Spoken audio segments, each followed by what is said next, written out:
Looks like I blew a coolant line or something. I don't know what's going on.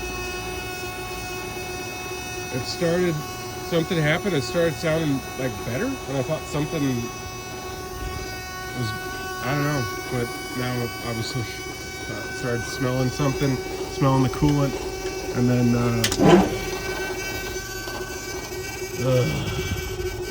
that sucks. All right, found a major issue. Pretty sure that little roller there is supposed to be on that bearing. It is not. So that means I have to get that out of there and get it back on there and figure out why it came off. This is not going to be a quick fix because I believe this part is fried. That bearing is bad. And it just heated up and then melted. Because it looks like there's some, what you might call slag. Plastic slag there. And you can see it's all over here too. This is melted. That bearing is bad, so I gotta get in there. Which means I probably have to take the whole radiator off. I don't know how else I'm gonna get in there to put that bearing back. So, yeah, this is gonna be a big deal. Oh, I might call in the experts. We'll see. Back here, there's the old bearing. This was hard to get out. I'm gonna take a look at it. Try to figure out what happened. So I'll be saving the bolts and the washer. Oh, yeah. But look at that. It all, the inside is just all covered in plastic. It melted the plastic of the thing, and then it's just, yeah, it doesn't spin anymore. So that's that. Here's the new one. So it looks like, I don't think I need, do I need this piece? Maybe I do. Does that go in there? Yeah, just like that. And that goes in there. And that should spin. Well, that's not gonna do it like that. But that's it. So now I gotta figure out how to get it in there. And also get the belt on. So wish me luck with that.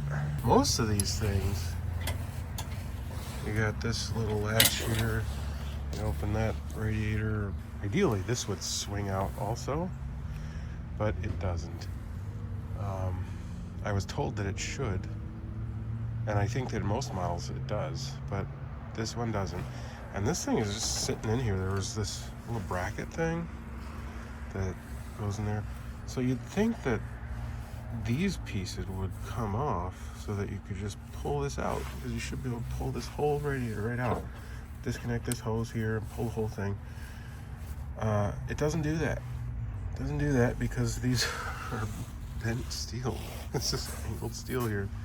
And then there's all sides are completely covered. There's 1/4 inch steel all around. So it doesn't want to come out. So I think there's also probably something connected on the bottom there. Another hose or whatever. Looks like maybe that's it there, this one. But anyway, where was the bearing?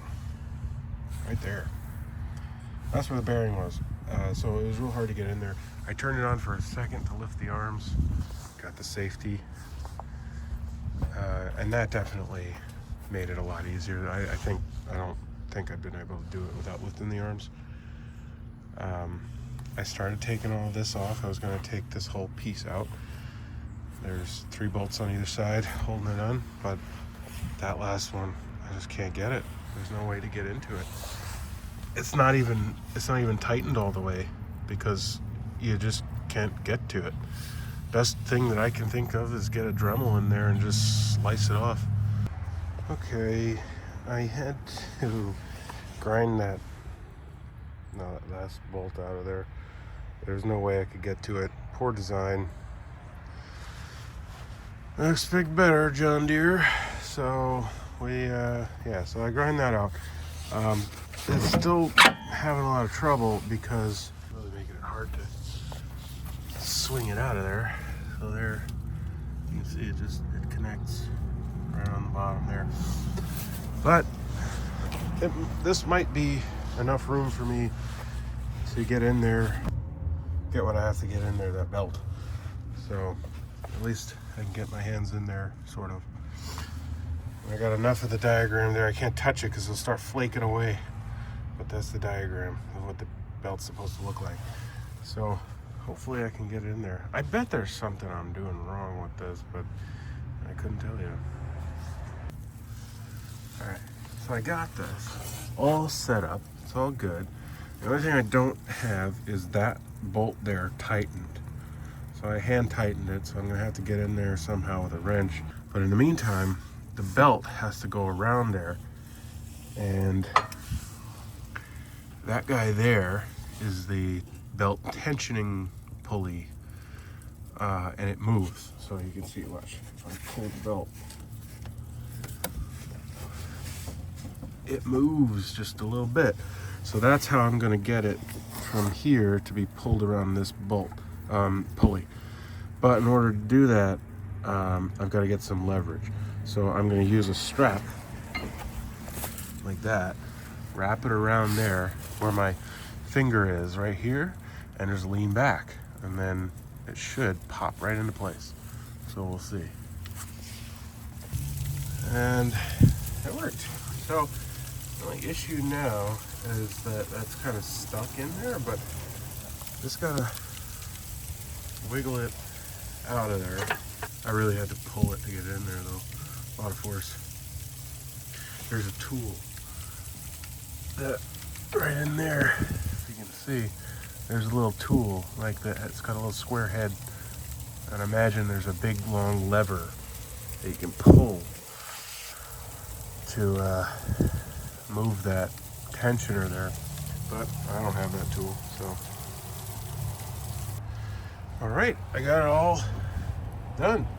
I think that's it. So now, oh, I did notice that when I did this, I actually put the lift, the boom all the way up, and this is the lock, and it was higher. So there is a bit of a check valve leak, pressure, whatever going on, but I guess for a machine that's 20 years old, 21 years old, 3,000 hours, which considering it's not that old, not that many hours for what it is, but so there is a little bit of that, but that's okay. We'll be all right. Everything's okay. Let's find the keys. They're in my pocket. I have lots of keys. I think it's in my other pocket.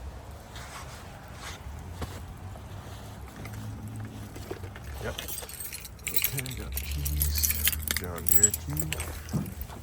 It's a little wet, but I got insulated pants, so it should be good. Okay. I've got the seatbelt alarm. There's that. Parking is on. It wasn't on, now it is. Oh!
Wow, I can't believe I did it. That's pretty cool.